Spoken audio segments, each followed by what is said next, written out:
Osnovno demokratično načelo, ki pravi, da je moja svoboda svoboda drugega, velja tudi za čas epidemije.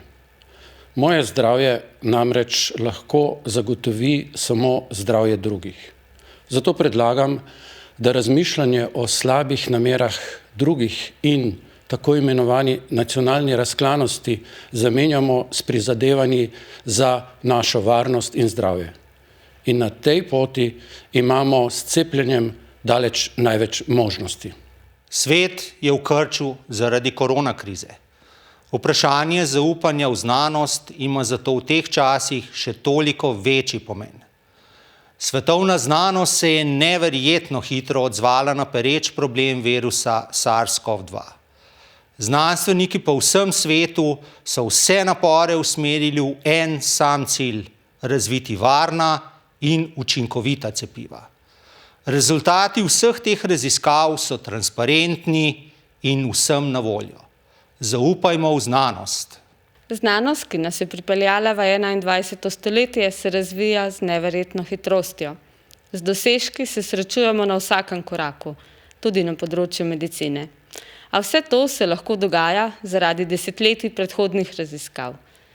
Cepiva proti covidu ne bi imeli, če desetletja predtem znanstveniki ne bi razvijali tehnologije, na katero so se lahko oprli in ga razvili čez noč.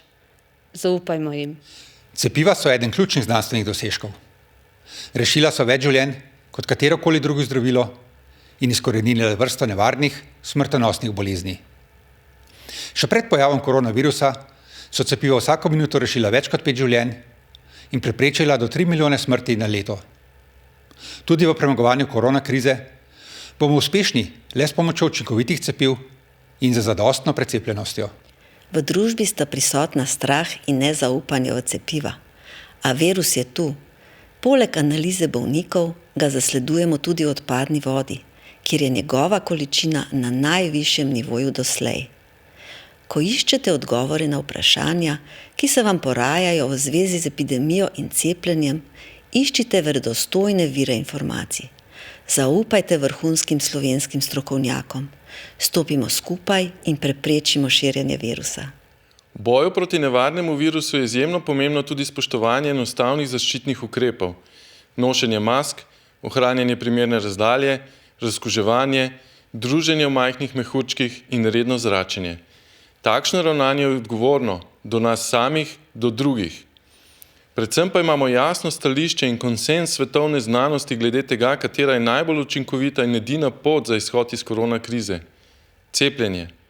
Hujše zdravstvene krize, kot je trenutna, ko v bolnišnicah zmanjkuje postelj za kritično obolele s covidom in ko kronično primanjkuje zdravstvenega osebja, v samostojni Sloveniji še ni bilo.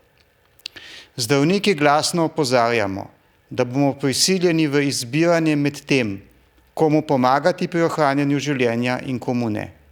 In da je to nekaj najhujšega, kar se nam lahko zgodi. Z odgovornim ravnanjem lahko pomagamo. Upoštevajmo zaščitne ukrepe in se cepimo. Kdaj bomo lahko v polnosti zaživeli tako, kot smo živeli pred koronakrizo? Vprašanje, ki si ga nenehno zastavljamo vsi, a nihče nima odgovora nanj. Z odločitvijo za cepljenje bodo naša življenja varnejša, prijetnejša. Epidemijo koronavirusa bomo kot družba sprejemali in doživljali bolj sproščeno. Še pomembneje pa jo hitreje presegli. Upoštevajmo znanstvena dognanja. Cepimo se.